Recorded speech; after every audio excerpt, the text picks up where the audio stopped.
the only like the only thing I can really like picture it as is like as far as like format, it's almost like to me it's kind of like Scream meets like Saw meets Nightmare on Elm Street. Nice. That's at least about how I'm picturing it.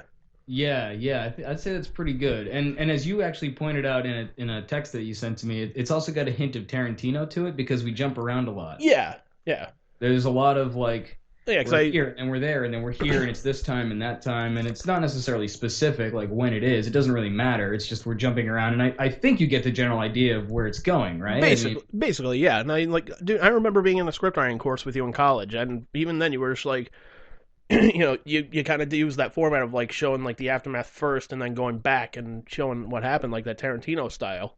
Yeah. And the teacher was like, "What the hell are you doing?" Right, like that's the end of the movie. Yeah, like why don't you go write another book with fucking wooden characters, you piece of shit. I mean, it's a little bit different in that I'm just not showing things in order necessarily. That's basically what I'm doing to tip my head. It's not that I'm showing the end of the movie at the beginning. I'm just not putting things in order, which I kind of like. Yeah, honestly, it's not something that is exclusive to Tarantino. I mean, a lot of other people have copied that format too, especially in horror movies. To go like even Saw, you mentioned Saw. They do that. Like you'll see something happen, and then it'll go back and show you like how it led up to that. Yeah, even like what's his name? Like I think Eli Roth used to do that too. In like Hostel and shit like that. Yeah, I think in like Hostel he used to do that. I actually never saw Hostel. Hostel was pretty like if you like that torture porn type of horror movie, yeah, it's pretty good. Oh yeah, it sounds right up my alley. Torture porn, yeah, great. Dude, I pretty much like I remember going to see that with you know my buddy Mike, right? Yeah, of course. All right, so those that don't know, my buddy Mike is one of those guys like he just like he's got to be manly. I'm a man. I'm drinking 20 fucking beers. I'm drunk as hell, and I gotta be a man and whatnot. Mm-hmm. I asked him one day. I was like, "Look, dude, we got the day off. Do you want to go see Hostel?" He's like, "Yeah, let's go see it. Looks pretty badass." So we go see it, and spoiler, he there was some scene where what was it? I forget. No, it was one. There was one scene. This chick gets half of her face like blowtorched. Jesus. So like her face is burnt. Her eyeball is like hanging. Oh. Dude takes a pair of scissors and cuts her fucking eye right off, and you see like all this kind of like gunk kind of spurt out of it. Jesus Christ. Like yellow gunk just like spurting out of the eye socket and whatnot. I'm going like, this is kind of funny. There's my buddy Mike covering his eyes. I'm just like, dude, what the hell's wrong with you? He's like, I don't like blood, dude. Like, what? I'm like, what? Then why'd we go see a horror movie? Like, I thought it'd be funny. Like, dude, you're a pussy. He's like, shut up. My fondest memory of Mike was that no-hitter thing. The no-hitter thing? Yeah, remember we played that. We might have talked about this before, but that video baseball game, and he was getting really pissed off. Yeah, I remember that now. That was so funny. Like, I legit never played that game before, and I was like tooling him. That's right, man. You pitched a fucking no-hitter against him or something like that. He's like, what the fuck? I can't do a goddamn thing in this fucking thing. And it's like, this game's pretty cool. Yeah. Oh, that's so funny. Oh, shit. Oh, man. Okay, so I think we're in agreement that the Cosby thing is just going to be a comic book. Yeah, I think so. This is fine by me. It's the easiest way to do it. Except for the fact that I can't draw, but... You know what, dude? Fucking, shit, we know some people that can draw, though, right?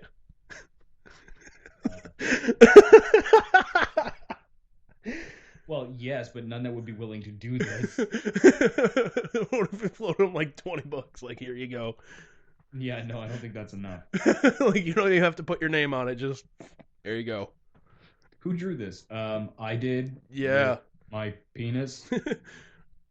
See, I used Pretty my awesome. penis as a brush and the pudding as the paint. Yeah, so no, don't know anybody.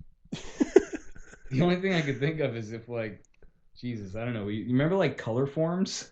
Color forms? The fuck? Yeah, do you remember? There was like these little like sticker kind of things you put onto these backgrounds. Oh yeah, I remember Do those. something like that.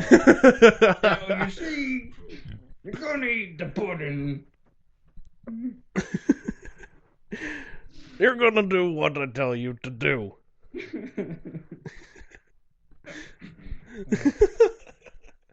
Zip zap zoobity bop. Yeah, like, zip zop zoobity penis in your mouth.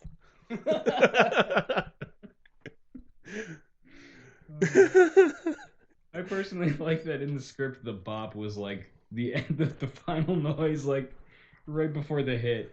Yeah, and you know what the funny part is too, man? Like we can make it like that part. Like people will know what we're talking about when it comes out and whatnot, but like when that part comes, man, just make it look like the 1960s Batman series, like that huge explosion, bop. You know what I'm talking about? Yes. Like bam, only it's bop. You evil, twisted Cosby. Oh, shit. Holy pudding pops, Batman. Oh, man. You know, it'd be kind of funny, like little Easter eggs, just draw like random characters in the background.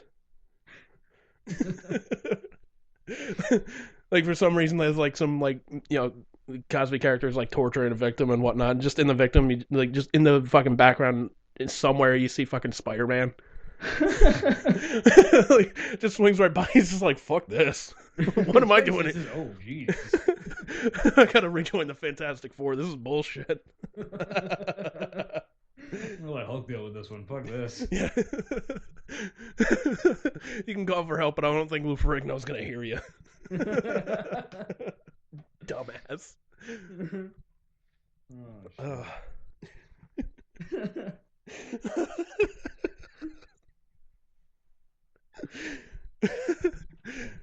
Just randomly, like your idea of the doing the Goodwill Hunting thing with the other script to see if people actually read it. yeah. For those that don't know that story, I'll tell that story real quick. One of the things that, well, the thing that Ben Affleck and Matt Damon that was really fucking genius with that script was they put in a scene that just absolutely did not belong in that fucking movie, but they put it in there to see if somebody would read it, and that scene was, if I remember right, it was Robin Williams' character was like having sex with somebody, was like blowing one of the students, I think. And a lot of studios were like, "Hey, this is a great movie, let's throw some money at it," and they was like, no, and they would walk out. So finally, they met with Harvey Weinstein from Miramax. And he's like, "Look, guys, this is a really good script. I want to throw some money at it and see this picture come to fruition. There's only one thing." And they said, "Oh, well, what's that?" And he said, "Well, do we really need this scene in here where the teacher is sucking off the student?" And they're like, "You know what? Where's the contract? We'll sign with you." And he's like, What the hell are you talking about?" And they said, "Look, we put that scene in there to make sure people would actually read the script." It's genius. They said, "You're the only one that read it. Like, you're the only one that caught that fucking scene." That's pretty genius, you have to admit.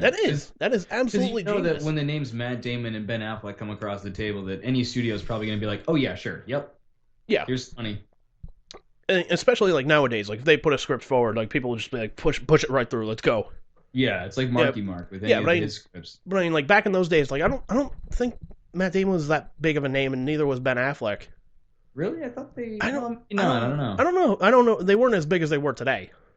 Well, yeah, definitely not. Definitely not. But so I don't know. Maybe some people like put it through based on the name. I guess I don't remember them being that big like back in that day. Still, awesome move. Yes. Awesome move. Definitely an awesome move. Definitely got to do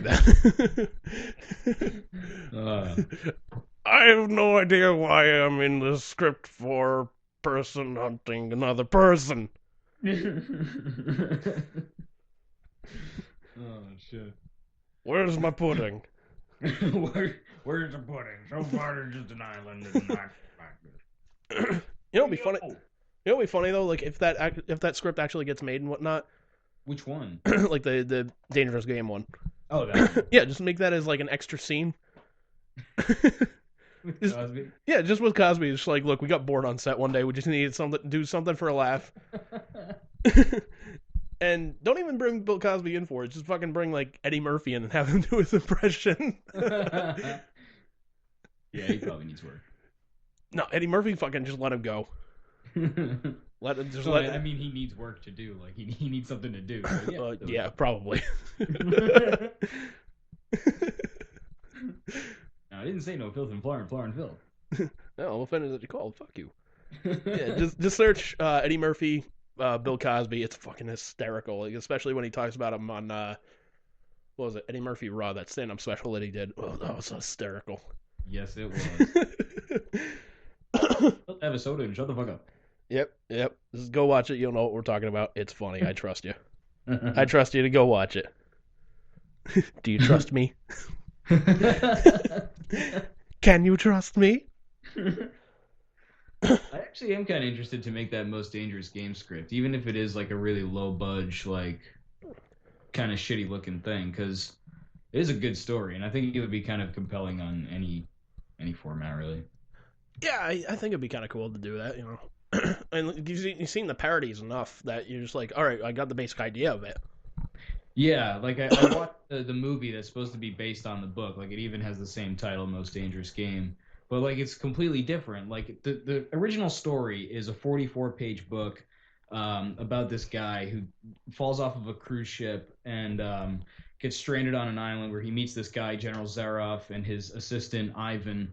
And basically, he stays overnight and learns that the dude hunts people on his island, and that he is going to be the next victim. Essentially, the rules are he gets to go out for 3 days, and if he eludes the general for 3 days, he gets to survive. But the general points out that so far he's won every time.